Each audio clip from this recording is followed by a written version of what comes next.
चलो कहां तक पढ़ा था? ग्रेफाइट पढ़ लिया था। डायमंड और ग्रेफाइट में किसकी थर्मल स्टेबिलिटी ज्यादा होती है? ग्रेफाइट।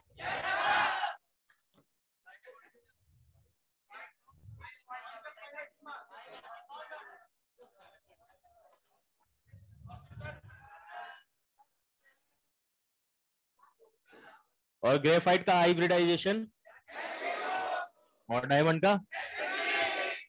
तो अब लास्ट एलोट्रोप और पढ़ लेते हैं अपन, उसका नाम है fullerene.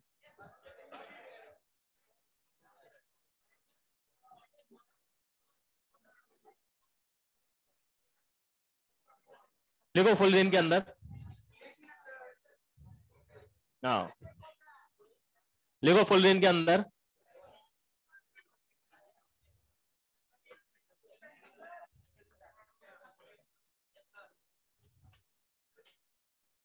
it is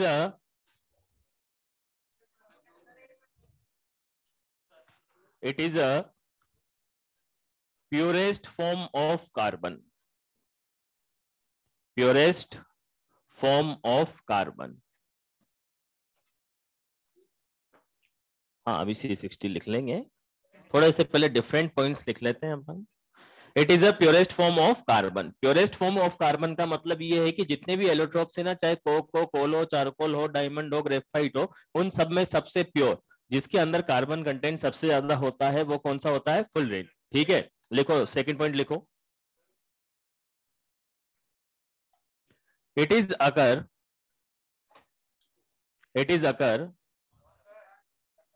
in C60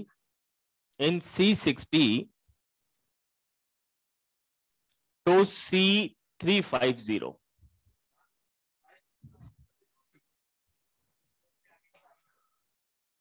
सो के आगे भी आती है मेरे को counting. It is occur from C60 to C350। कहने का मतलब ये है कि C60 का मतलब 60 कार्बन होते हैं और C350 का मतलब 350 कार्बन होंगे। ठीक है, and C60 is called, and C60 is called Buckminster fullerene. Buckminster fullerene. Minister की स्पेलिंग जो होती है ना, उसमें आई मत लगाना, बस बकमिंस्टर फुलरीन। ठीक है, थर्ड पॉइंट लिखना। इसका स्ट्रक्चर कैसा होता है? फुटबॉल के जैसा। तो लिखो third point, in C60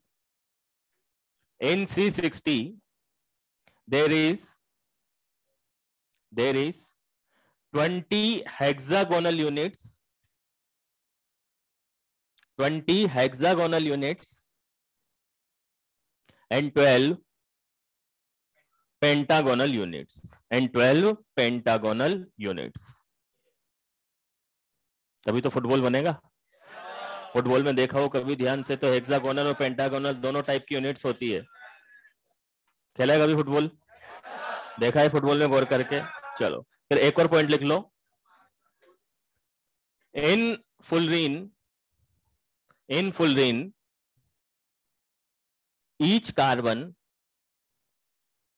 each carbon is sp2 hybridized, ठीक है। अब एक पॉइंट लिखना, डेंगलिंग बॉन्ड।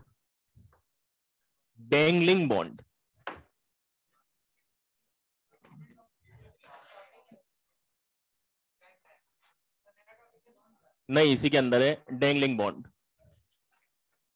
हाँ, डेंगलिंग बॉन्ड का मतलब क्या होता है? देखना इधर, डेंगलिंग बॉन्ड बनाते हैं डायमंड एंड ग्रेफाइट। ठीक है, और डायमंड एंड ग्रेफाइट कैसे बनाते हैं, देखो इधर ध्यान से। डैंगलिंग बॉन्ड एक बहुत ही वीक बॉन्ड होता है। बहुत ही वीक बॉन्ड का मतलब क्या होता है, जैसे डायमंड है कि जैसे मान लो कि ये अपने सरफेस है, सरफेस का मतलब ये बेंच जो है लोहे की आयरन की बनी हुई है, इसके ऊपर डस्ट आके जम गई। क्या जम गई? अब डस्ट आके जम गई इसके ऊपर, तो अपन ऐसे कपड़ा मारेंगे और डस्ट हट जाएगी।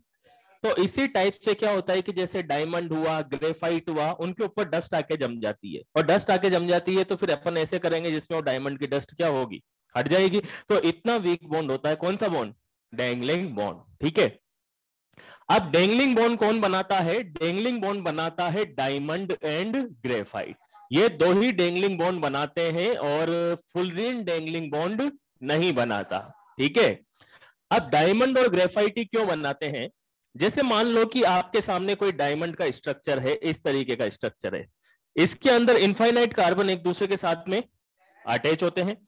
इनफाइनाइट कार्बन एक दूसरे के साथ में अटैच होंगे तो इनफाइनाइट की भी तो एक लिमिट होगी, कि मान लो कि 3 बिलियन कार्बन है, 3 बिलियन कार्बन है, तो ऐसे इनफाइनाइट कार्बन एक दूसरे के साथ में अटैच है, और अटैच है तो लास्ट में ऐसी कंडीशन आएगी कि लास्ट वाला जो कार्बन होगा उसकी वैलेंसी फ्री रहेगी। ये बात समझ में? आप इनफाइनाइट अटैच करते जाओ, हम मान रहे हैं कि ये लास्ट वाला कार्बन है। कैसा कार्बन है? सबसे लास्ट वाला कार्बन है, तो लास्ट वाला कार्बन ऐसा होगा जिसके पास में फ्री वैलेंसी प्रेजेंट होगी।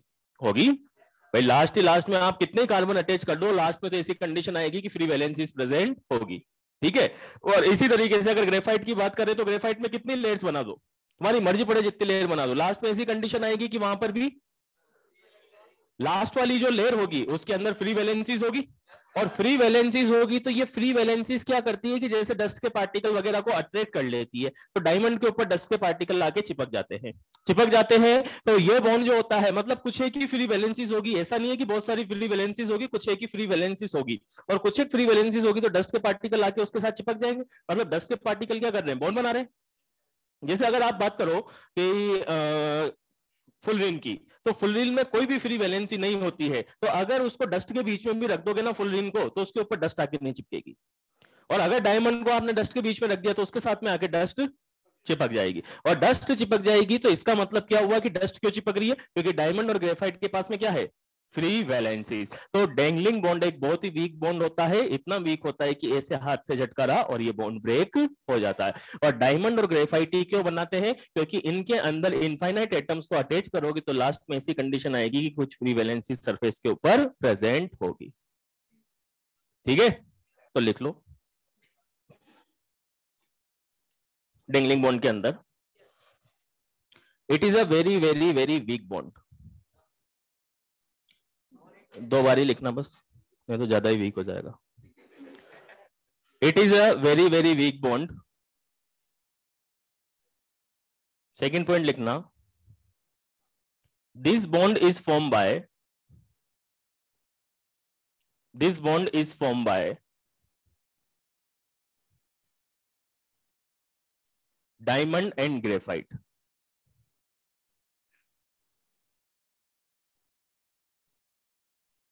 Because some free valencies, because some free valencies are present, because some free valencies are present on the surface of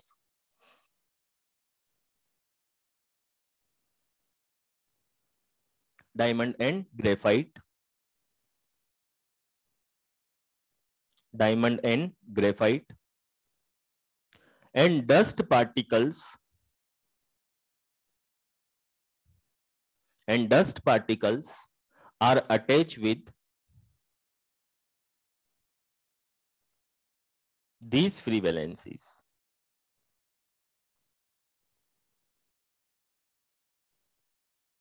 This type of bond is called, this type of bond is called dangling bond. Clear है point पूरा?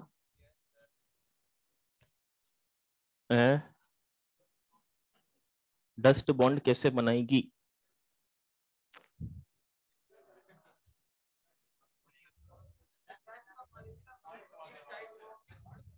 Dust में भी कुछ ना कुछ chemical तो रहता ही है। केमिकल कहाँ नहीं है?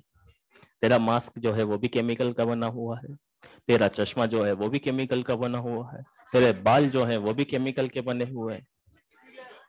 तो डस्ट के पास भी इलेक्ट्रॉन विलेक्ट्रॉन होंगे बराबर, चार्ज वार्ज होगा बराबर। लिखो आगे, थर्ड पॉइंट लिखना। Fullerene fullerene fullerene doesn't form dangling bond, doesn't form dangling bond due to absence of free valencies on surface, due to absence of free valencies on surface। तो अगर कहीं पे भी डस्ट चिपक रही है ना, मतलब वो क्या है? बॉन्ड है। वो क्या है? क्योंकि डस्ट का पार्टिकल अटैच हुआ है, मतलब बॉन्ड बना है। ठीक है, वो अपन क्या है कि गहराई में नहीं लेते उन बातों को, बाकी बॉन्ड ही बना है। चलो, नया दिन।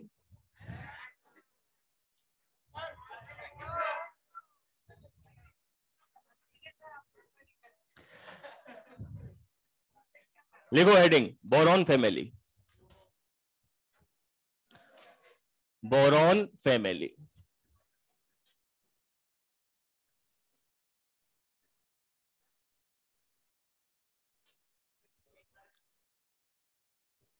बोरॉन फैमिली, फिर कार्बन फैमिली, और फिर हाइड्रोजन, और चैप्टर खत्म।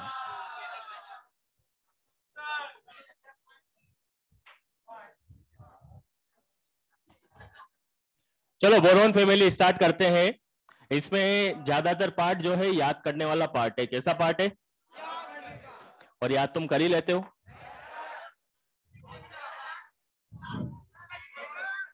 चलो इधर देखो अब, बोरॉन फैमिली, और बोरॉन फैमिली के अंदर कौन कौन से एलिमेंट होते हैं? बैंगन, आलू, गाजर, इन, थैलम। ठीक है, इनके बारे में अपन ने काफी बार स्टडी की है। इनके बीच में अपन ने आईपी का ऑर्डर बनाया है, एटॉमिक साइज का ऑर्डर बनाया है, इनर्ट पेयर इफेक्ट पढ़ा, बहुत कुछ पढ़ा है। सबसे पहले ये बताओ कि बोरोन मेटल होता है या नॉन मेटल? तो ये जो बोरोन होता है ये होता है नॉन मेटल। ठीक है, और बाकी सभी metals like aluminium, gallium, indium और थेलियम, ये सब होती है मेटल्स। ठीक है, चलो। Boron, aluminium, gallium, indium, thallium में बोरोन होता है नॉन मेटल, बाकी सभी क्या होती है? मेटल्स। ठीक है, इन सभी के अंदर ये जो गैलियम होता है ये मिलता है लिक्विड स्टेट में। किस स्टेट में मिलता है? Liquid state. अपन ने स्टार्टिंग में 6 एलिमेंट पढ़े थे जो लिक्विड स्टेट में मिलते हैं। कौन कौन से थे? सीजियम, फ्रांशियम, गैलियम, मरकरी, और मरकरी के नीचे वाला यूयूबी, अन बाई ईएम, और एक और था ब्रोमीन। ठीक है, ये 6 एलिमेंट होते हैं जो लिक्विड में मिलते हैं। इसका मतलब गैलियम भी किस में मिलता है? लिक्विड में। बोरोन और एल्यूमिनियम ये सॉलिड में मिलते हैं, और इंडियम एंड थेलियम ये भी किस में मिलते हैं? सॉलिड में। ठीक है, ये बोरोन जो होता है इसके सबसे ज्यादा बॉइलिंग पॉइंट, मेल्टिंग पॉइंट होते हैं पूरी बोरोन फैमिली में। क्यों होते हैं? क्योंकि ये जो बोरोन होता है ये क्रिस्टलाइन फॉर्म में मिलता है। किस फॉर्म में मिलता है? क्रिस्टलाइन फॉर्म में मिलता है, और इसका जो क्रिस्टल होता है वो B12 की फॉर्म में होता है। किस फॉर्म में होता है? और B12 की फॉर्म में होता है तो इसको बोला जाता है आइकोसाहेड्रल स्ट्रक्चर। क्या बोला जाता है? आइकोसाहेड्रल। जैसे डेकाहेड्रल होता है ना, ऐसे 12 को बोला जाता है आइकोसाहेड्रल। ठीक है, और ये जो बोरोन होता है, इस बोरोन के highest boiling point and melting point होते हैं इन बोरोन फैमिली। अगर आपसे पूछा जाए कि highest boiling point, melting point होने का रीजन क्या है, तो आप बोलोगे कि बोरोन के पास में क्रिस्टलाइन स्ट्रक्चर होता है। जैसे अपन ने पढ़ा था अभी कार्बन के एलोट्रॉप्स के अंदर की जिनके पास क्रिस्टलाइन स्ट्रक्चर था लाइक डायमंड, ग्रेफाइट, तो उनके जो बॉइलिंग पॉइंट, मेल्टिंग पॉइंट थे वो बहुत ज्यादा थे। तो क्रिस्टलाइन स्ट्रक्चर रखता है बोरॉन और क्रिस्टलाइन स्ट्रक्चर रखता है, इस वजह से इसके बॉइलिंग पॉइंट मेल्टिंग पॉइंट पूरे ग्रुप में मैक्सिमम होते हैं। ठीक है। एक और इंपॉर्टेंट पॉइंट कि जैसे थर्मामीटर का नाम सुना है तुमने? थर्मामीटर में कौन सी मेटल होती है? मरकरी होती है। अब वो जो थर्मामीटर होता है वो बॉडी टेम्परेचर नापने के काम में आता है। कभी किसी ने एक्सपेरिमेंट किया हो कि पानी का टेम्परेचर भी नाप ले, चाय का टेम्परेचर नाप ले, नाप पाए हो? क्या होता है? क्या होता है? क्लिनिकल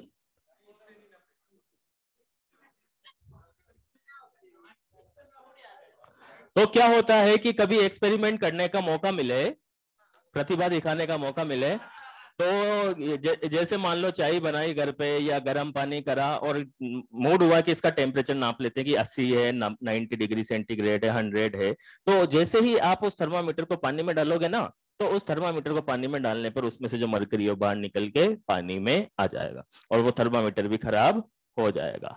फिर घर वालों की,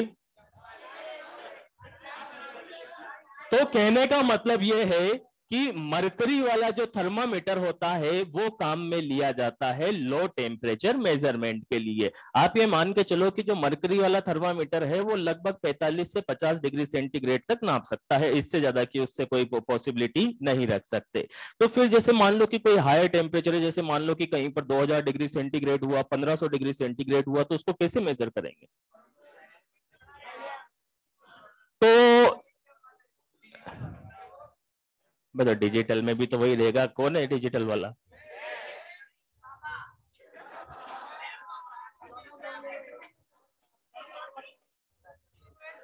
तो इधर देखो, अगर आपको हेवी टेम्परेचर मेजर करना है, तो हेवी टेम्परेचर मेजर करना है तो उसके लिए लिक्विड मेटल, जैसे मरकरी को अपन क्यों लेते हैं? क्योंकि मरकरी लिक्विड होता है, लिक्विड होता है तो जैसे टेम्परेचर के अकॉर्डिंग उसका मूवमेंट स्टार्ट हो जाता है। तो अगर आपको कहीं पर भी टेम्परेचर मेजर करना है तो आपको लिक्विड मेटल लेनी पड़ेगी, और ऐसी लिक्विड मेटल लेनी पड़ेगी कि अगर आपको हाई टेम्परेचर मेजर करना है तो हाई टेम्परेचर मेजर करने के लिए आपको ऐसी मेटल लेनी पड़ेगी कि जी जिसका जो बॉइलिंग पॉइंट है ना वो अच्छा खासा हो। कैसा हो? जैसे मान लो आपने 1000 डिग्री सेंटीग्रेड टेम्परेचर मेजर किया, अब 1000 डिग्री सेंटीग्रेड पर वो मेटल जो है बॉइल हो जाती है, और बॉइल हो जाती है तो फिर वो 1000 डिग्री पे जैसे ही आपने थर्मामीटर को रखा ब्लास्ट हो जाएगा, क्योंकि बॉइल होगी, बॉइल होगी तो गैस बनेगी, गैस बनेगी तो थर्मामीटर क्या होगा? ब्लास्ट हो जाएगा। तो अरे बस ठीक है ना। तो गैलियम ऐसी मेटल होती है जिसका बॉइलिंग पॉइंट बहुत ज्यादा होता है, वेरी हाई बॉइलिंग पॉइंट होता है, और लगभग 2600 केल्विन के आसपास होता है। कितना?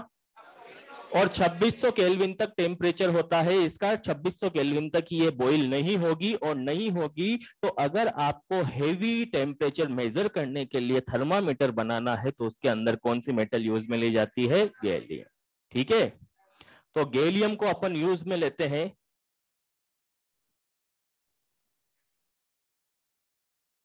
इनको बोला जाता है पायरोमीटर।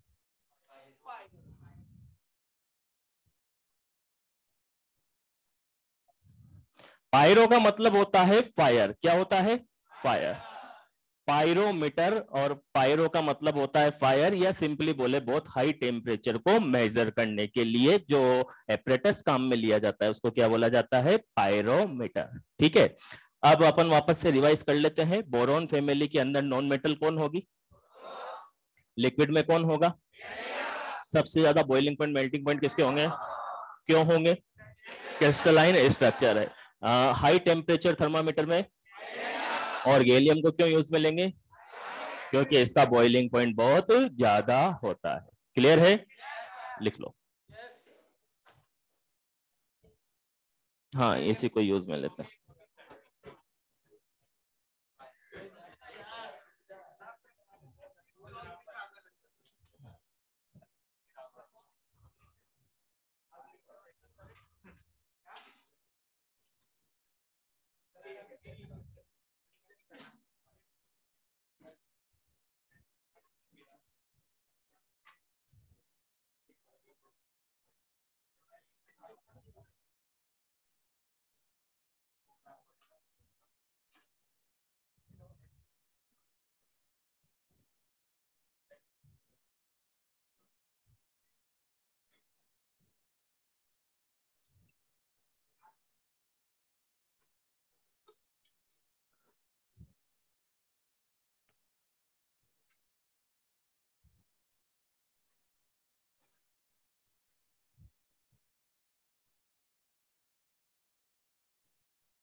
इनको थोड़ा सा, ये जो अपन ने साइड में एरो बना के पॉइंट्स लिखे हैं, इनको थोड़ा सा अंडरलाइन कर लेना, ठीक है।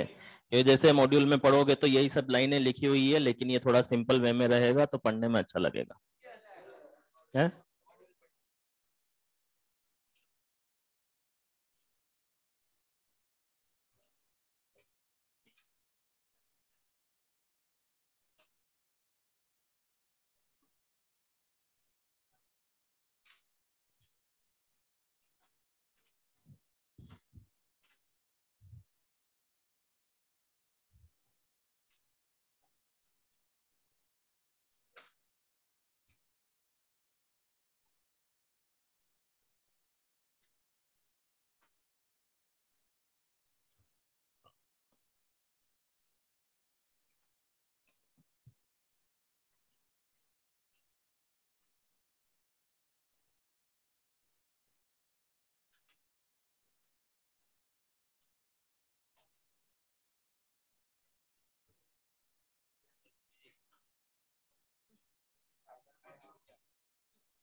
लिखो आगे, second point, nature of oxides and hydroxides.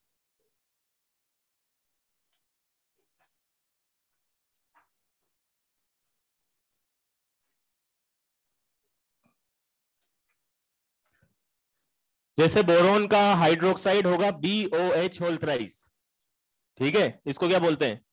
Boric acid. और इसका ऑक्साइड होगा B2O3। एल्यूमिनियम का होगा AlOH होल थ्राइस या फिर Al2O3। गैलियम का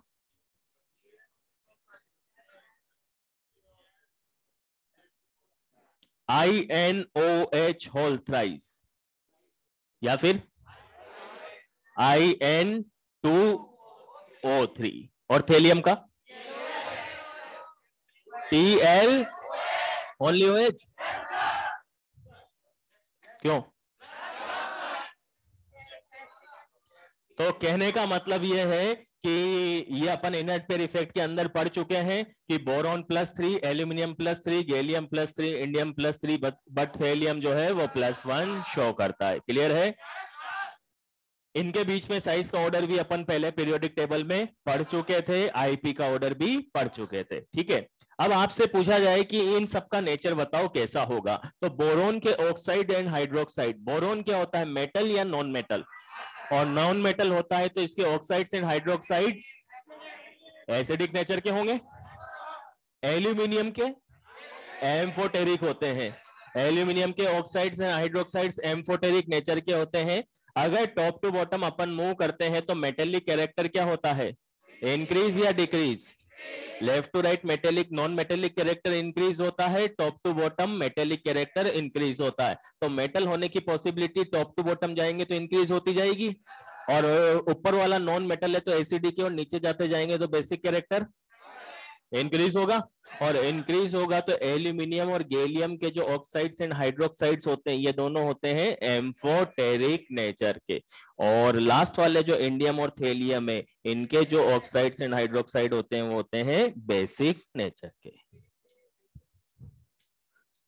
ठीक है। बोरोन के एसिडिक, एल्यूमिनियम और गैलियम के एम्फोटेरिक, इंडियम और थेलियम के बेसिक, ठीक है।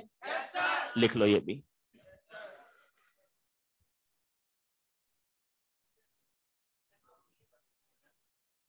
हाँ, गैलियम के भी होते हैं। जो फ्रिक्वेंटली काम आते हैं वो बोले अली जी ही आते हैं। बाकी छोटे मोटे वो पर्टिकुलर फैमिली वाइज ही अपन पढ़ते हैं।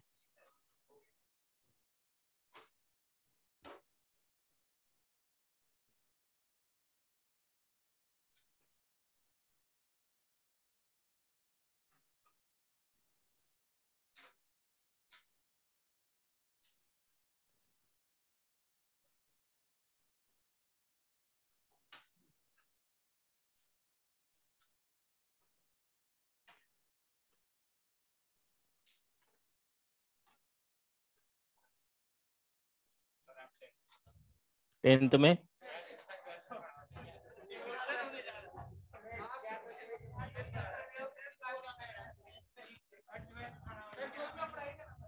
ट्वेल्थ में कोई दूसरे सर से पढ़ना ना, मेरे से तो पढ़ लिया ना। तो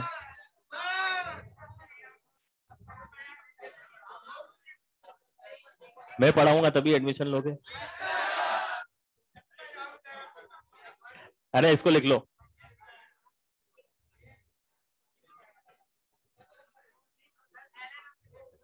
क्या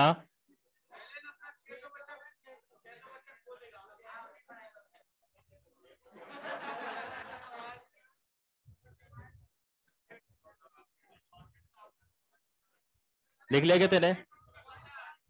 बात खाली नहीं जाने देना तेने।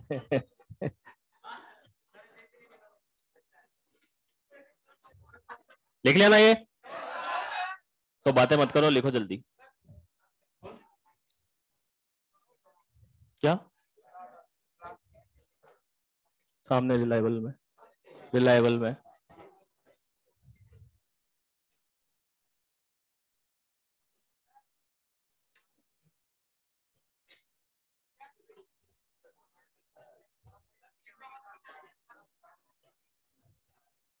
चलो आगे बढ़ते हैं और नेक्स्ट लिखो कंपाउंड्स ऑफ बोरॉन। ये इनका सबका बेसिक इंट्रोडक्शन था और अब अपन पढ़ते हैं कंपाउंड्स ऑफ बोरॉन।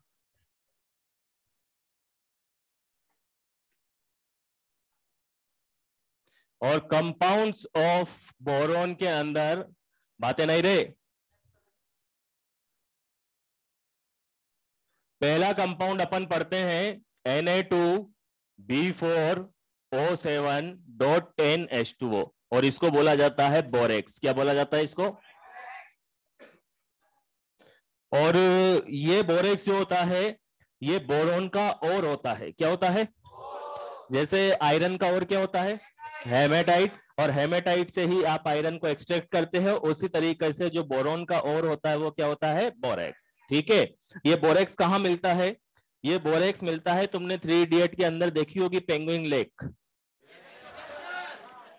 है ना?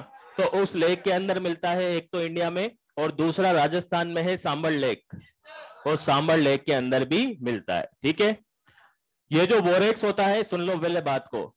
यार उधर क्या बातें करता है, उसके पास ही जाके बैठ जाए ना। बोरेक्स एंटीसेप्टिक की तरह काम में लिया जाता है। ठीक है, इस बोरेक्स से आयुर्वेदिक मेडिसिन भी बनाई जाती है। ठीक है, एंटीसेप्टिक एंटीबायोटिक दोनों की तरह काम में लिया जाता है। टंकण। चलो इधर देखो, अब ये तो है हमारे पास में बोरेक्स। क्या है? बोरेक्स। ये बोरेक्स का शॉर्ट फॉर्मूला है। कैसा फॉर्मूला है? एक इसका डिटेल फॉर्मूला होता है, देखना इधर, Na2B4O5OH4। ठीक है, .8H2। अब इन दोनों को मैच करते हैं। Na2 B4 ऑक्सीजन कितने हैं यहां पर? 10 और 7 17 यहां पर 5 और 4 9 और 8 17 और इसके बाद में क्या बचा? हाइड्रोजन बचे। तो हाइड्रोजन कितने हैं? 16 और यहां पर कितने हैं? 4। हो गए? बराबर है। अब ये फॉर्मूला अपन ने क्यों लिखा है? इस फॉर्मूले के बेस पर ही हम बोरेक्स का स्ट्रक्चर बना पाएंगे। देखो कैसे बनाएंगे। Na2 है तो इसको हमने यहां पर लिख दिया 2Na+। ठीक है, जैसे इसको अगर अपन आयंस में ब्रेक करते हैं तो आयंस में कैसे ब्रेक करेंगे? H2O की जगह तो H2O रहेगा, नो डाउट। इसको आयंस में ब्रेक करते हैं तो कैसे ब्रेक करेंगे कि ये तो हो गया 2Na प्लस और बचा हुआ जो भी है इसके ऊपर क्या आ जाएगा -2, तो ये हो गया B4O5OH होल 4 और चार्ज कितना -2। Na प्लस का तो कोई स्ट्रक्चर नहीं होता, स्ट्रक्चर किसका बनेगा, इसका, और इसका जो स्ट्रक्चर बनता है वो बनता है साइक्लिक स्ट्रक्चर। कैसा स्ट्रक्चर? एक बार अपन ने पहले भी साइक्लिक स्ट्रक्चर बनाया था P4O10 का, तो एज इट इज वैसा ही स्ट्रक्चर बनता है। देखो कैसे बनेगा,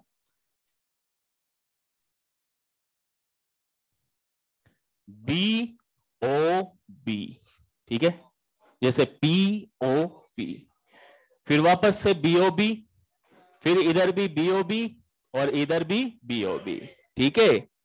अब कितने ऑक्सीजन है यहां पर? 5। अभी तक कितने काम में आ चुके हैं? 1 2 3 4, तो ये 5वां ऑक्सीजन, ठीक है। छठा कहां है? 5 ऑक्सीजन और OH कितने हैं? 4, तो 1 OH 2 OH 3 OH और ये हो गया 4 OH, ठीक है। ओवरऑल इसके ऊपर चार्ज होगा -2। ऐसा स्ट्रक्चर बनता है बोरेक्स का, ठीक है। अब इस स्ट्रक्चर पे बेस्ड क्वेश्चन क्या पूछे जाते हैं? सबसे पहले मुझे ये बताओ कि इस बोरोन के ऊपर हाइब्रिडाइजेशन क्या होगा? 1 sigma 2 sigma 3 sigma sp2, right. इसके ऊपर 1 sigma 2 sigma 3 sigma 4 sigma sp3, इसके ऊपर 1 सिग्मा 2 सिग्मा 3 सिग्मा sp2, ठीक है, और इसके ऊपर sp3।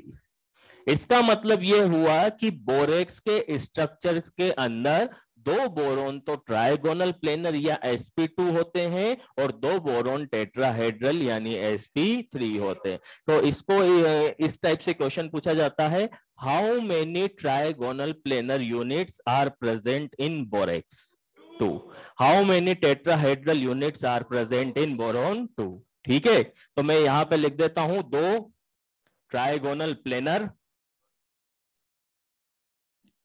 और ब्रैकेट में मेंशन कर देते हैं sp2 units and 2 tetrahedral units sp3, ठीक है। सेकंड क्वेश्चन क्या पूछा जाता है कि यहां पर BOB, number of BOB bonds कितने होंगे? नंबर ऑफ BOB बॉन्ड्स 5 होंगे क्या? 1 BOB 2 BOB 3 BOB 4 BOB और ये 5 BOB, तो नंबर ऑफ BOB बॉन्ड्स होंगे 5, ठीक है। अब बताओ नंबर ऑफ BO बॉन्ड्स कितने होंगे? पूरे अच्छे से कैलकुलेट करो, गलत है।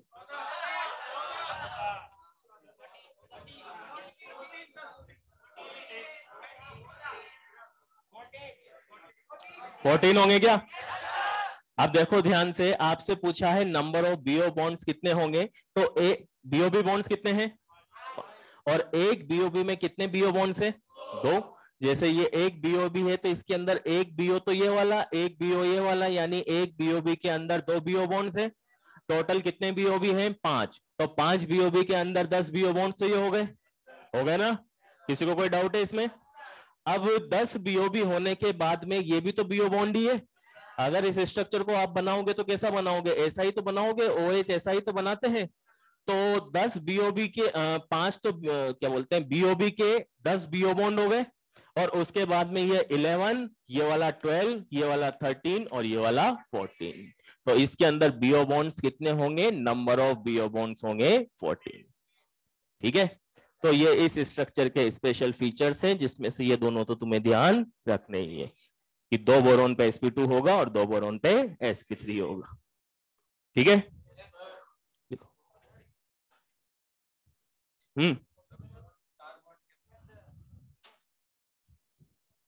बहुत ध्यान देता है वो, देख ऊपर -2 लगाया ना।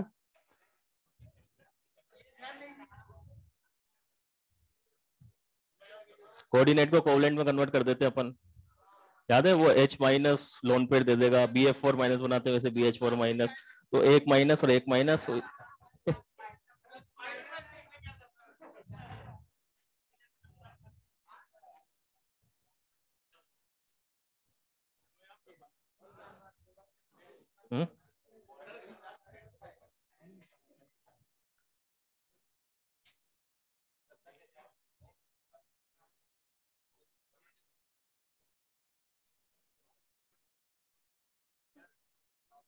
अच्छा, एक बात ध्यान रखना कि बोरोन के कोई सा भी कंपाउंड हो, चाहे बोरेक्स हो, चाहे B2H6 हो, चाहे B2O3 हो, कोई सा भी कंपाउंड हो, बोरोन के किसी भी कंपाउंड का अगर हाइड्रोलाइसिस करवाते हैं तो बोरिक एसिड बनता है। क्या बनता है? Boric acid.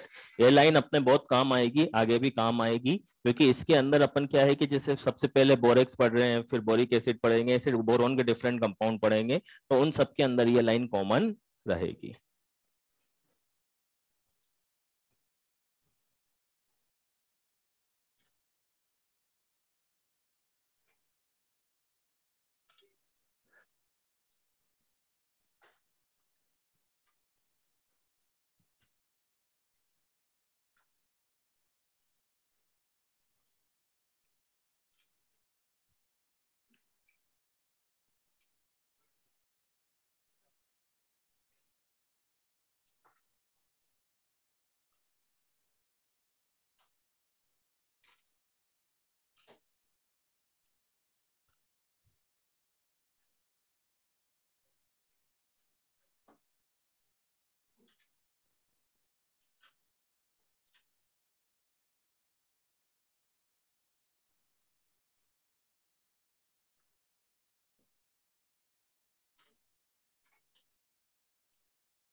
तो कहाँ बैठता था इतने दिन से?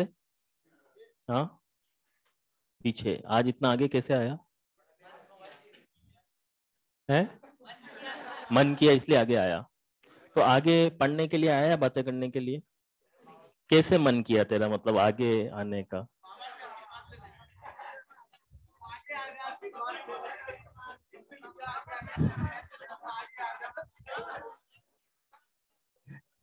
चलो इधर देखो अब, हाइड्रोलाइसिस ऑफ बोरेक्स, इधर देखना, ये सब छोटे छोटे से पॉइंट्स हैं।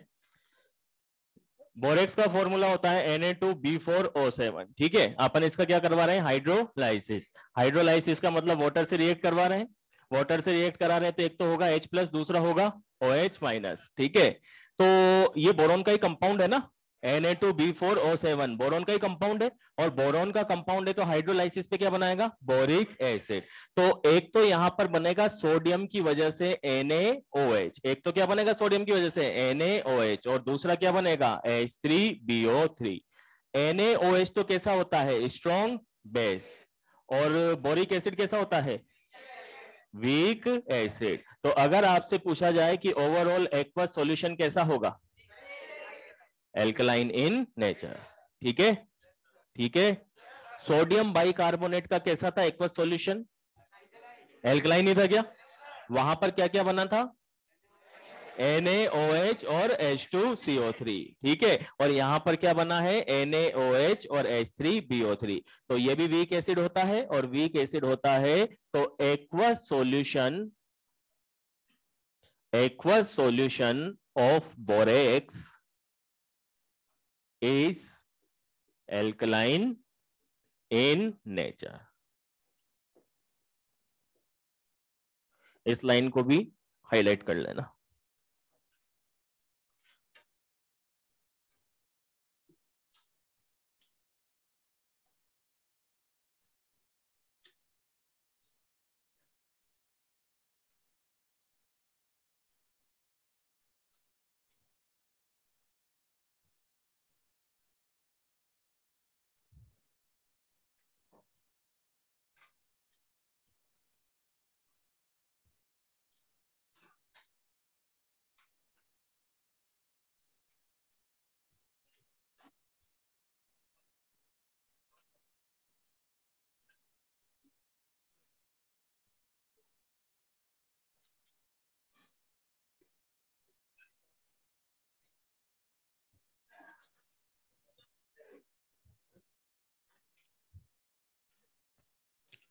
इस पॉइंट को हाईलाइट कर लेना, ठीक है। एक अपन ने सोडियम बाइकार्बोनेट वाला पढ़ा था, ये छोटे छोटे पॉइंट पे ज्यादा क्वेश्चन पूछे जाते हैं।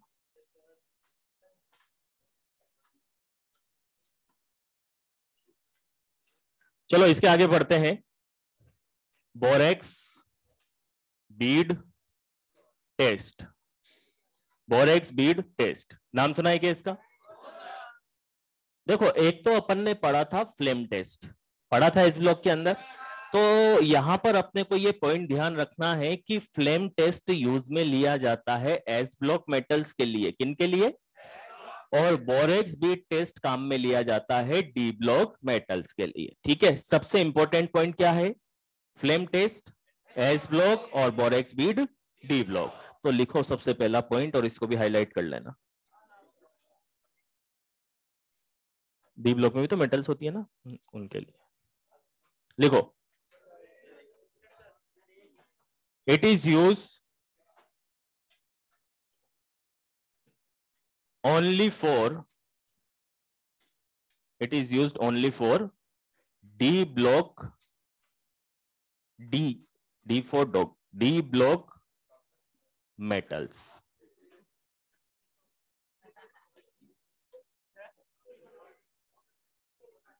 फॉर डी ब्लॉक मेटल्स, ठीक है। चलो कैसे होता है ये टेस्ट समझते हैं इसको। सबसे पहले अपन लेते हैं बोरेक्स Na2B4O7.10H2O, ठीक है। अब क्या होता है कि बोरेक्स का एक टुकड़ा लेते हैं अपन। क्या लेते हैं? टुकड़ा। यह हाइड्रेटेड फॉर्म में होता है, ठीक है।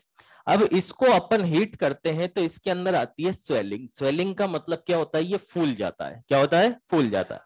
इसको अपन ने हीट किया तो हीट करने पर सबसे पहले वाटर यहां से रिलीज होगा और ये कन्वर्ट हो जाएगा Na2B4O7 में, ठीक है। और इसके अंदर क्या होगी? स्वेलिंग आ जाएगी, मतलब ये क्या होगा? फूल जाएगा। कहीं पर भी जैसे आप एलम को भी हीट करते हो, एलम देखा होगा तुमने, अगर उसको हीट करोगे तो हीट करने पर वो भी क्या हो जाता है? फूल जाता है। तो कोई भी हाइड्रेटेड कंपाउंड हो, अगर आप उसको हीट करोगे तो उसके अंदर क्या आएगी? स्वेलिंग, ठीक है। अब स्वेलिंग आने के बाद में क्या हुआ कि अच्छा खासा ये फूल गया, ठीक है। फूलने के बाद में इसको और फर्दर हीट किया तो ये कन्वर्ट हो जाता है NaBO2 प्लस B2O3 के अंदर, ठीक है। और इसी को ही बोला जाता है बोरेक्स बीड। क्या बोला जाता है? Borax bead. NaBO2 plus B2O3, इसी को क्या बोला जाता है? Borax bead. और ये जो बोरेक्स बीड होती है ये ट्रांसपेरेंट होती है। कैसी होती है? ट्रांसपेरेंट का मतलब कि आर पार आप देख सकते हो, ठीक है। जैसे एलम को भी अपन हीट करते हैं ना, तो एलम देखा होगा तुमने, अगर उसको आप हीट करोगे तो वो भी कैसी हो जाएगी? ट्रांसपेरेंट। ऐसे करके उसमें से आर पार देख सकते हो, ठीक है। अब ये जो बोरेक्स बीड बनी है, इस बोरेक्स बीड के ऊपर आपको करना है टेस्ट। किसका टेस्ट करना है? डी ब्लॉक की मेटल्स का टेस्ट करना है। तो आप क्या करोगे कि कोई सी भी डी ब्लॉक की मेटल का एक सोल्ट ले लोगे। ये भी एक्सपेरिमेंट लैब के अंदर किया जाता है, 11th-12th में है ये वाला भी। जैसे फ्लेम टेस्ट का होता है वैसे इसका भी होता है। इसमें भी क्या होता है कि एग्जामिनर आपको पुड़िया दे देता है, कागज की पुड़िया। उस कागज की पुड़िया के अंदर कोई सा भी डी ब्लॉक का सोल्ट हो सकता है, और कोई सा भी डी ब्लॉक का सोल्ट हो सकता है। तो आपको बोलेगा कि भाई ये ले, एक तो ले बोरेक्स बीड और एक ले ये पुड़िया, और इस पुड़िया को इसके ऊपर रख, ठीक है। और इस बीड को एक स्टैंड से पकड़, होल्डर बोलते हैं उसको, और इस होल्डर से पकड़ और इस होल्डर को ले जा आग के ऊपर, और आग के ऊपर ले जाके बता कि कौन सा कलर आया। ठीक है? कलर तो कलर देख ही लिया, और कलर देखते ही फिर अपन कलर लिखेंगे। अभी तो कलर लिखेंगे तो मालूम चल जाएगा कि ये कौन सी मेटल का कलर है। बात आई समझ में? तो क्या करते हैं अपन कि ये अपने को दे दी इसने बोरेक्स बीड, क्या दे दी, और बोरेक्स बीड देने के बाद में एक पुड़िया दी जिसके अंदर था कॉपर सल्फेट। कौन था? अब कॉपर सल्फेट कौन सी मेटल का सोल्ट है? कॉपर मतलब डी ब्लॉक मेटल का, और डी ब्लॉक मेटल का सोल्ट है तो यहां पर क्या होगा कि यहां पर कॉपर मेटाबोरेट बनेगा। क्या बनेगा? Copper metaborate. और कॉपर मेटाबोरेट बनेगा तो कॉपर मेटाबोरेट की वजह से यहां पे जो कलर आएगा वो कलर आएगा मेटाबोरेट। ठीक है, कॉपर मेटाबोरेट बनेगा और इसकी वजह से जो कलर आएगा वो आएगा लाइट ब्लू। कैसा कलर आएगा? अब लाइट ब्लू कलर आएगा तो आप जैसे ही आपके पास में लाइट ब्लू कलर आया तो आप पहचान लोगे, फटाफट से बोलोगे क्या कि ये तो सोल्ट किसका है? कॉपर का। ठीक है, जैसे डार्क ब्लू कलर आया तो आप बोलोगे ये सोल्ट किसका है? कोबाल्ट का। किसका सोल्ट है? कोबाल्ट का। जैसे ही ग्रीन कलर आया, क्रोमियम। यही तो गलती कर गया। अगर जैसे ही ग्रीन कलर आया तो आप क्या बोलोगे कि ये क्रोमियम का सोल्ट है। अगर मान लो ब्राउन कलर आया तो तुम बोलोगे Na+2 का सोल्ट है। अगर मान लो पिंक कलर आया तो मैग्नीज का सोल्ट है। ठीक है? ठीक है? इधर देखो, ये जो है इसको अपन बोलेंगे कॉपर मेटाबोरेट। क्या बोलेंगे? Copper metaborate. तो आप जो भी मेटल लोगे ना उसका मेटाबोरेट बन जाएगा। जो भी मेटल लोगे उसका मेटाबोरेट बन जाएगा। जैसे कोबाल्ट लिया तो कोबाल्ट मेटाबोरेट। ठीक है? जैसे मान लो कि मैग्नीज लिया तो मैग्नीज मेटाबोरेट। तो कॉमनली क्या बनेगा? मेटाबोरेट। अब इसके अंदर क्वेश्चन क्या पूछा जाता है? क्वेश्चन ये पूछा जाता है कि बोरेक्स बीड टेस्ट के अंदर कोई भी मेटल का सोल्ट कलर क्यों शो करता है? तो पहला ही आंसर मतलब पहला ही क्वेश्चन यही होता है, और आंसर होता है इसका due to formation of metal metaborate. ठीक है? ठीक है? कलर वगैरह याद रखो तो अच्छा है, ना रखो तो भी अच्छा है। और एटलीस्ट कोबाल्ट का तो ध्यान रख ही लेना, कॉपर का तो होता है लाइट ब्लू और कोबाल्ट का होता है डार्क ब्लू। तो जैसे कोबाल्ट +2 है तो इसका कलर होगा डार्क ब्लू। ठीक है? Cr+3 है green, manganese pink, Na+2 brown. ठीक है? तो कोबाल्ट का और कॉपर का तो ध्यान रख ही लेना, इसके ट्रिक नहीं है।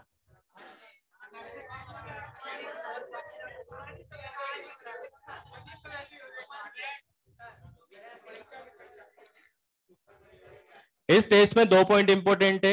एक तो अपन ने जो लिखा है कि डी ब्लॉक मेटल्स के लिए, और दूसरा पॉइंट ये है कि क्या फॉर्मेशन होता है, तो बोलेंगे मेटाबोरेट। टेस्ट के लिए पढ़ने आए क्या रे यार, फिर कहीं के लिए आया? भूल गया था।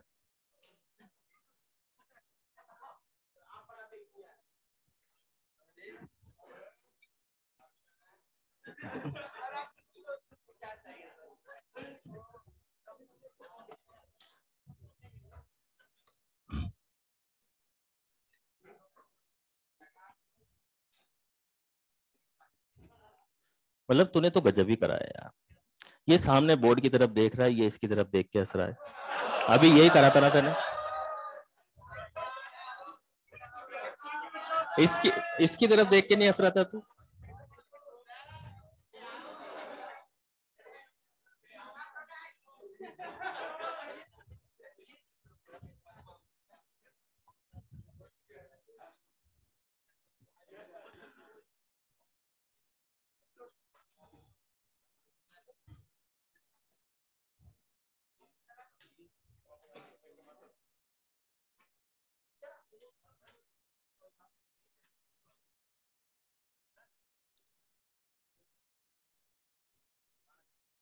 लिख लिया क्या?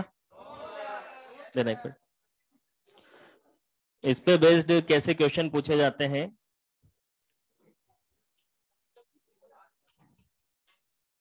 लिख लिया हो तो क्वेश्चन करें।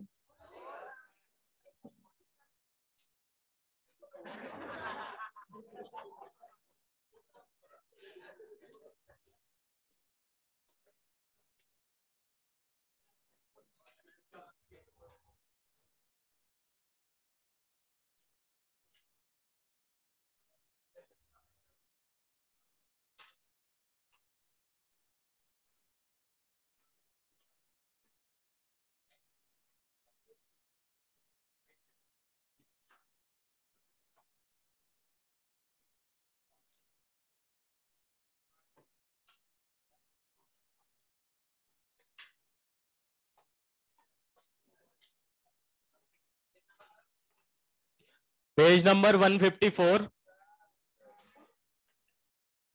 पेज नंबर 154 और क्वेश्चन नंबर 27। आंसर कोई नहीं बोलेगा।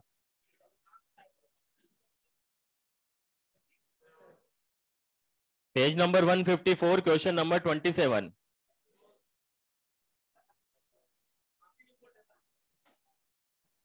ये क्या है रे, क्या है, पागल है क्या तू? दिक्कत है क्या उसमें, कुछ दिक्कत है क्या?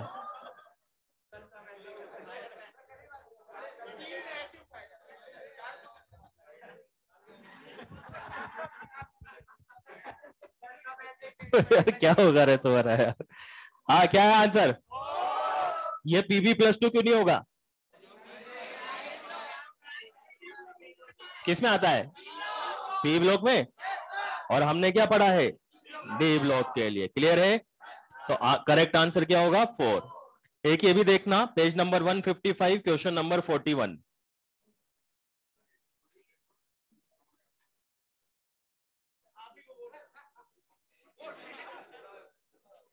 क्या आएगा?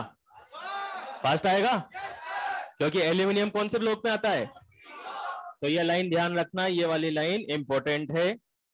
चलो आगे बढ़ते हैं। किसका था मॉड्यूल?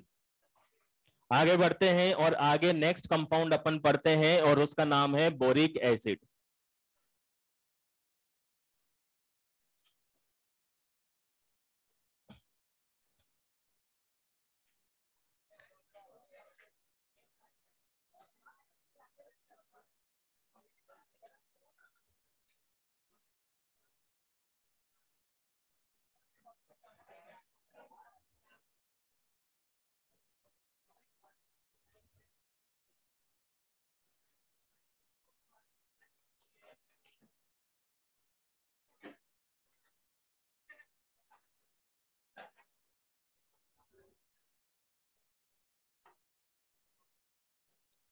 चलो next, second compound,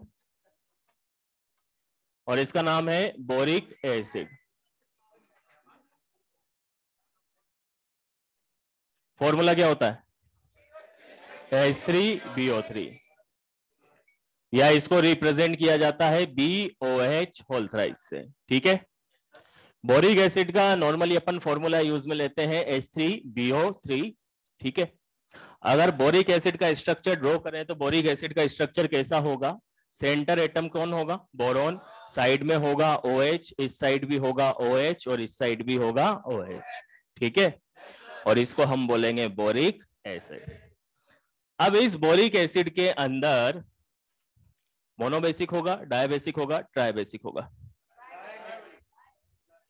any idea about mono, bi, tri? No idea. ये बेसिसिटी तो पढ़ी होगी तुमने, नहीं पढ़ी क्या? पढ़ी है ना? जैसे H3PO4 है, ठीक है, तो H3PO4 के अंदर बेसिसिटी कितनी होगी? 3। कैसे बोला? अरे ये बताओ, तुमने 11th में पढ़ी है या नहीं पढ़ी है? पढ़ी है ना? पढ़ी है तो फिर कौन मना कर रहा है? कौन है रे मंदबुद्धि? पागलों की तरह कुछ भी बोलना है, बस बोलना है। जितना पूछा जाए वो तो बोला जाता नहीं है। मैंने पूछा है पढ़ी या नहीं पढ़ी? आधे बोल रहे नहीं पढ़ी, आधे बोल रहे हैं पढ़ी है। मैंने कहा कौन बोल रहा है नहीं पढ़ी? आप बोल रहे हो नहीं पढ़ी।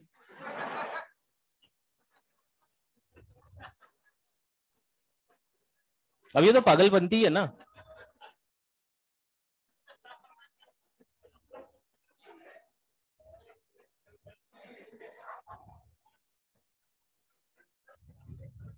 क्या होती है बेसिसिटी?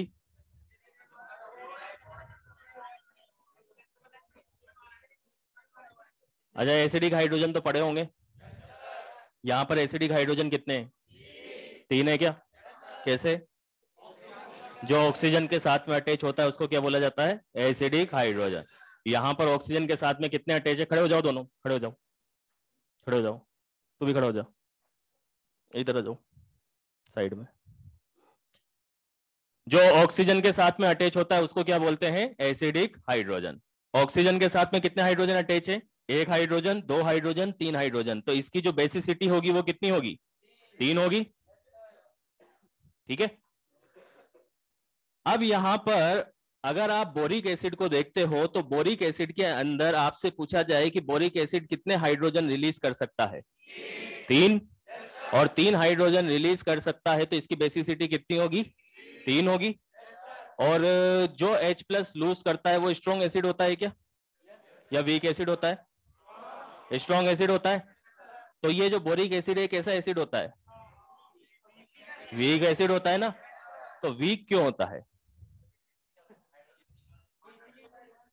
देखो इसके अंदर सबसे बड़ी बात ये होती है कि ये एक टोटली डिफरेंट एसिड होता है। जैसा तुम सोच रहे हो ये वैसा एसिड नहीं है। क्यों नहीं है? क्योंकि जैसा कि मैंने अभी तुमको बोला कि H3PO4 है, H3PO4 के अंदर एसिडिक हाइड्रोजन कितने हैं? 3। क्योंकि तुमने क्या बोला कि जो हाइड्रोजन ऑक्सीजन के साथ में अटैच होते हैं उनको बोला जाता है एसिडिक हाइड्रोजन, और वही रिलीज होते हैं।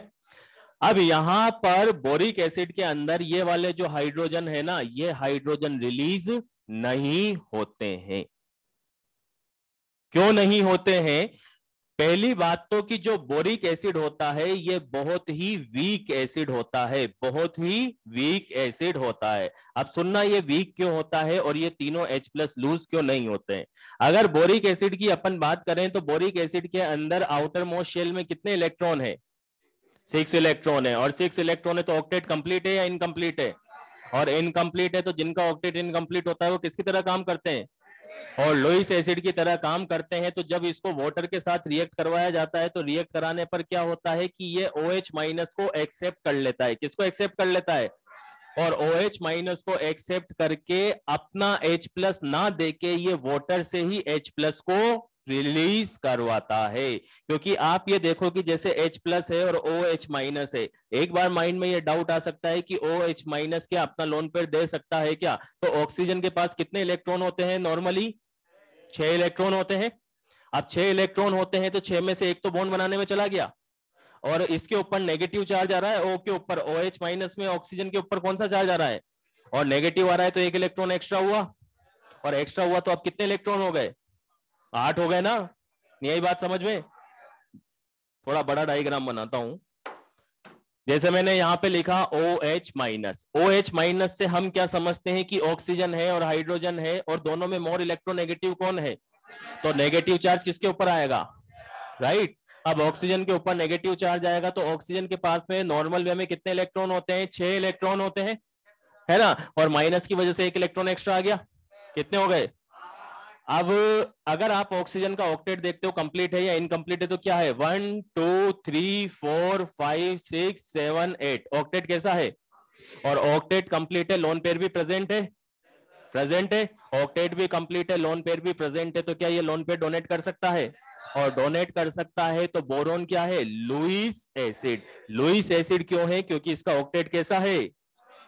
इनकम्प्लीट है।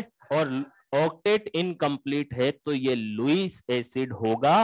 और लुईस एसिड होगा तो ये अपने H+ को लूज नहीं करेगा। ये क्या करेगा कि वाटर के H+ को लूज करवाएगा। ये वाटर से H+ को लूज करवाएगा, ना कि खुद का H+ लूज करेगा। अब वाटर से H+ को लूज करवाएगा तो कैसे करवाएगा? ये हमने देखा कि OH- इस बोरिक एसिड के साथ में जाके कोऑर्डिनेट बॉन्ड बना लेगा। कैसे बना लेगा? BOH OH, और यहां पे हो गया OH, और ये कोऑर्डिनेट बॉन्ड बन के यहां पर क्या आ गया? OH-। ठीक है। अगर इसको अपन सिंपल वे में लिखे तो कैसे लिखेंगे? BOH होल थ्राइस तो ऑलरेडी था, है ना। एक OH और आ गया तो BOH होल 4-। ठीक है। अब BOH होल 4- हो गया और OH इसके साथ अटैच हो गया तो क्या बचा? H+। तो ये H+ सॉल्यूशन के अंदर आ जाता है। ठीक है। अब सॉल्यूशन के अंदर कितना H+ आया? और एक H+ आया तो जितने H+ सॉल्यूशन के अंदर आएंगे उसको उतनी ही उसकी बेसिसिटी होगी। तो यहां पर इसकी बेसिसिटी 3 ना होके इसकी बेसिसिटी कितनी होती है? 1। तो इसको बोला जाता है मोनोबेसिक एसिड। ठीक है। क्या बोला जाता है? तो इसके लिए स्पेशली ध्यान रखना है बोरिक एसिड के लिए कि बोरिक एसिड ट्राइबेसिक ना होके मोनोबेसिक होता है। ठीक है। और अपना H+ लूज नहीं करता है, ये वाटर से H+ को लूज करवाता है। क्लियर है? कोई डाउट इसमें? अच्छा, एक और बात कि ये बहुत वीक एसिड होता है। ठीक है, वीक एसिड होने का रीजन क्या है? वीक एसिड होने का रीजन ये है कि वाटर बहुत कम आयोनाइज होता है, वाटर बहुत कम आयोनाइज होता है, और वाटर बहुत कम आयोनाइज होगा तो बहुत कम H+ सॉल्यूशन के अंदर आएंगे, और बहुत कम H+ आएंगे तो H+ कम होंगे तो एसिडिटी भी कम होगी। कहने का मतलब ये है कि जो एसिडिक कैरेक्टर होगा वो कम होगा, तो ये बहुत ही ज्यादा वीक एसिड होता है। कार्बोनिक एसिड खुद वीक होता है, और ये जो बोरिक एसिड है तो कार्बोनिक से भी वीक होता है। ठीक है, इसका प्रॉपर लॉजिक आ गया समझ में? कोई डाउट इसमें? लुईस एसिड होता है या फिर दूसरा अरेनियस वगैरह एसिड होता है? लुईस एसिड होता है। वीक या स्ट्रॉन्ग? वीक होता है। Monobasic dibasic? मोनोबेसिक क्यों होता है? क्योंकि वाटर से OH- को एक्सेप्ट करता है और वाटर से ही H+ को लूज करवाता है, अपना अपना एक भी हाइड्रोजन लूज नहीं करता। लिखो।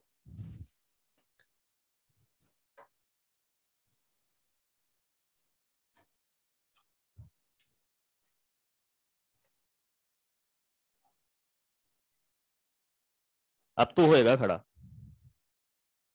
बहुत दिनों से बाबा बाबा बाबा बना हुआ है तो।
हम्म इसमें हाइड्रोजन बॉन्डिंग होती है, अभी बताता हूं मैं। तभी तो इसका लेड स्ट्रक्चर बनता है, स्लिपरी नेचर का होता है।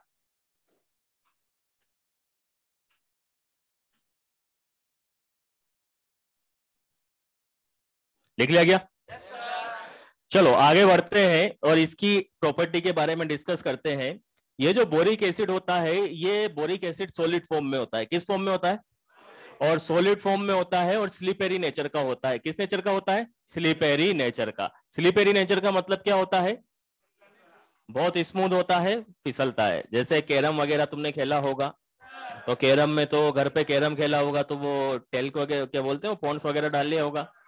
लेकिन जो प्रोफेशनली खेलते हैं वहां पर बोरिक एसिड ही काम में लिया जाता है। ठीक है, अब बोरिक एसिड क्यों काम में लिया जाता है? कि भाई ये स्लिपेरी नेचर का होता है। ठीक है, आप बोरिक एसिड की जगह ग्रेफाइट भी काम में ले सकते हो, वो भी स्लिपेरी नेचर का होता है, लेकिन वो पूरी सरफेस को क्या कर देगा? काला कर देगा। ठीक है, तो अपन क्या काम में लेते हैं? Boric acid. अब ये स्लिपेरी नेचर का क्यों होता है? क्योंकि यहां पर आप देखो कि BOH ये बोरिक एसिड है। अब इस बोरिक एसिड के अंदर क्या होगा कि इस तरीके से ये जो मॉलिक्यूल्स है ये एक दूसरे के साथ अटैच होते हुए जाएंगे। कैसे जाएंगे? कि भाई यहां पर जो ऑक्सीजन है और हाइड्रोजन है, तो हाइड्रोजन के साथ क्या अटैच है?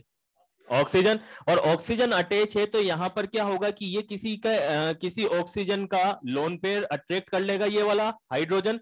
इसी तरीके से ये वाला हाइड्रोजन भी जो है किसी दूसरे ऑक्सीजन का लोन पेयर अट्रैक्ट कर लेगा। अरे कर लेगा ना।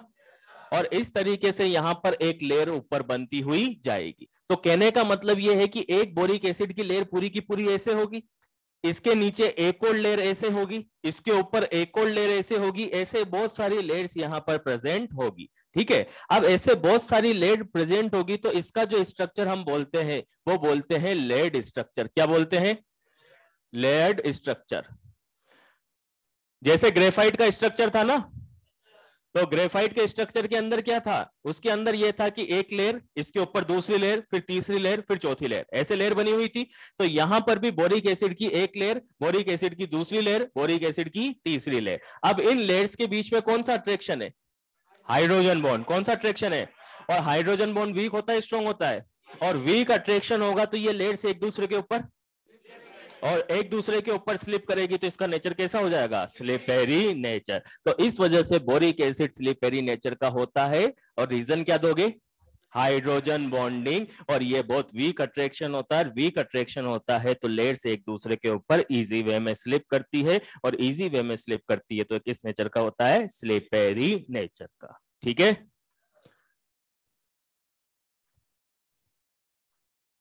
लिख लो।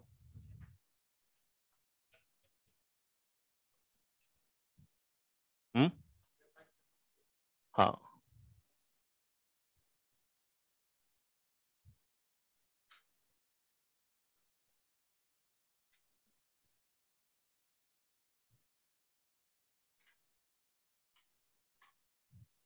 बोरिक एसिड किस काम आता है, ये यूज में आता है एंटीसेप्टिक की तरह,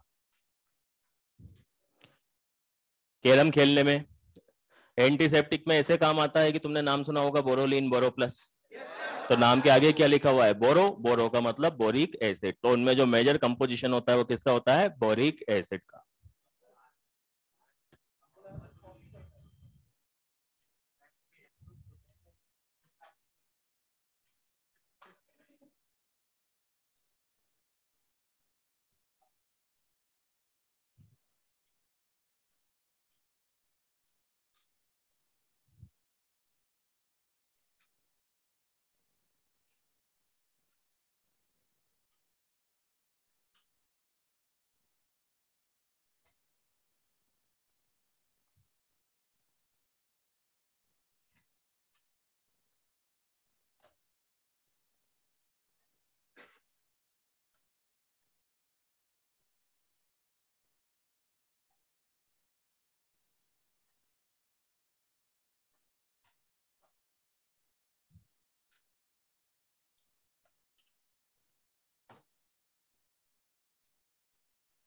हाँ,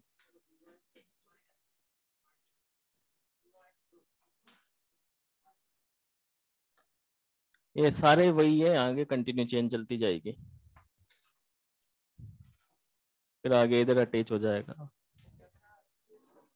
चलो लिख लिया, आज के लिए बहुत है। यहां तक पढ़ के आना।